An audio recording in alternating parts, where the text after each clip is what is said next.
السلام علیکم ورحمت الله وبرکاتو. د ما محترم مختصر ویډیو کم ډېرې خبرې نه کم لږې خبرې دي. دې نه پهله چې څومره ملګري د ویډیو ګوري چې د اوس مو څومره کېږي د ویډیو مخکې هم نشر کو چې د خلکو له ورسېږي. د ما محترم مو تاسو په د میډیا باندې حالات ګورو چې د سیاسي جماعتونو په د منځ کې کوم اختلافات شروع دي او بیا دغه اختلافاتو کوم رخ اختیار کړی ده، کوم صورت اختیار کړی ده. تاسو به ګورو د یو بل تصویرونه خرابول، په هغې کې ایډیټینګ کول، د کوم ځای تصویر راواخلي په کوم ځای کې سیټ کړي د یو بل د بدنامولو دپاره، د ځناورو والا چهرې راواخلي د انسانانو په چهرې باندې د هغو په تصاویرو باندې سیټ کړي، د پګړو بې ادبي پکې کېږي، د ګیرو بې ادبي پکې کېږي، د علماو توهین پکې کېږي. هغې نه علاوه د نورو خلکو هم تصاویر ایډیټ کېږي، صرف د علماو نه، خو کثرت سره زه ګورم چې دا د علماو بې ادبي پکې روانه ده. نو سیاست داسې رخ اختیار کړی دی ما محترمو.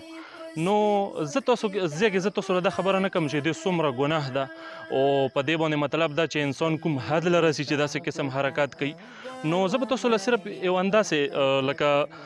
تاسو په مخکې زه هغه حقایق کېښول غواړم چې د دې څه ثمرات دي. نو د ما محترمو د دغه شي هېڅ ثمرات نشته دي. آیا تاسو چې ته دا لیدلی دي چې تاسو دا کوم ملګري داسې قسم حرکات کوي، نو دو چې کله د تصویرونه ایډیټ کړي د جمعیت په خلاف مثال خبره، نو تاسو بیا دا لیدلی چې د جمعیت خلکو د جمعیت نه توبه وښکي وي، د هغو کارکوني پرېښي وي، تاله راغلي وي، تاسو سره په پي ټي آی کې شامل شوي وي، تا لیدلي؟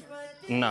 یا تاسو دغه غلطو تصاویرو چې پکې د پګړې بې ادبي کېږي، ګیرې بې ادبي کېږي، د علماو بې ادبي کېږي، نو آیا د دې په سبب باندې داسې قسم نتایج تاسو لیدلي چې د جمعیت خلک راشي تاسو سره په ډله کې د راونوځي وایي تاسو سره متفق شي؟ نه، دا ثمره به تاسو نه وي لیدلي. همداسې د چا هم چې تصویرونه ایډیټ شوي دي، خراب شوي دي او غلط قسم ایډیټینګ یې پرې کړی ده، د هغې په سبب باندې تاسو آیا څه مثبت نتایج لیدلي دي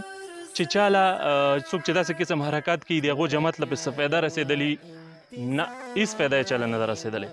نو داسې قسم حرکات بیا ویلې داسې قسم حرکات خلک کوي. نو د ما محترمو د شي څه فایده نشته که نه، که چېرې مو د څه فایده لیدله بیا څه خبره، هېڅ فایده یې نشته، هېڅ فایده. ته په خپل جماعت په داسې قسم حرکاتو باندې هغې له ترقي نشې ورکولی، بلکې چې د چا پسې داسې تصویرونه ته ایډیټ کوې د هغو په زړونو کې تاله نور هم بغض پیداویږي، بلکې تا د دغو تصویرونو په مقابله کې هغو هم بیا د تاسو تصویرونه ایډیټ کولی شي، تاسو تصویرونه خرابولی شي. نو داسې یو جنګ تاسو شروع کړه خپله کې.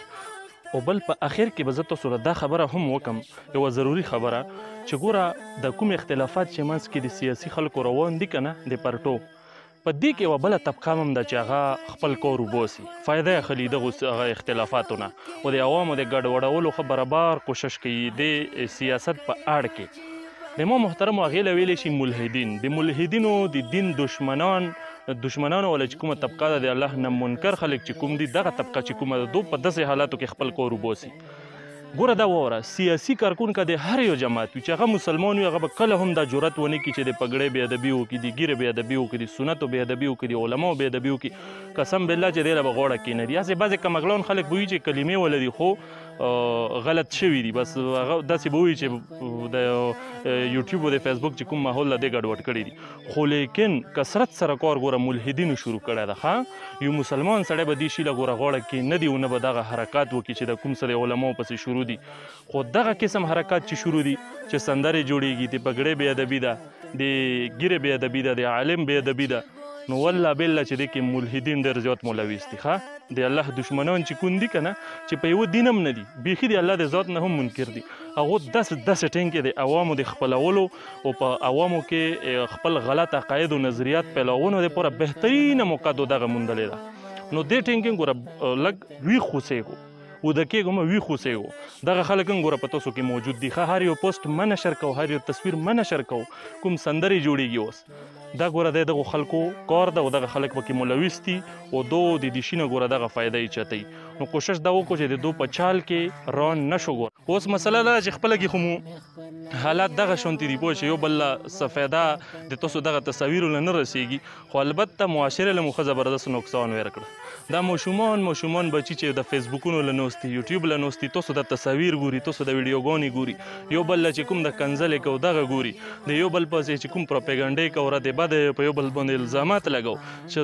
څوک یو بل له ډیزلي، څوک په یو بل یوتي نومه یې ښه ده، چا څه نومه یې ښه، چا څه نومه یې ښه. دا ګوري د کشره طبقه ته د معاشره د هر څه ګوري نو دې په سبب باندې چې هغه کوم غلط تربیت روان ده کوم بګاړ په معاشره کې روان ده غو مو تاسو ګورو کور په کور باندې اختلاف دغه اختلاف کوم شدت اختیار کړی تاسو د خبر د حالاتو لغه ګورو کنه خپل نو د خدای خاطر وکړو دومره مخکې پکې ماسو دا سیاسي خلک چې کوم دی پوه یو سات کې نه په یو بل خلاف بیا لک ټیم پاس نه یو بل ورغوړي وځي نو دومره شدت ګوره مکو یې کارګونو تاسو لایم پوه شو دومره شدت مکو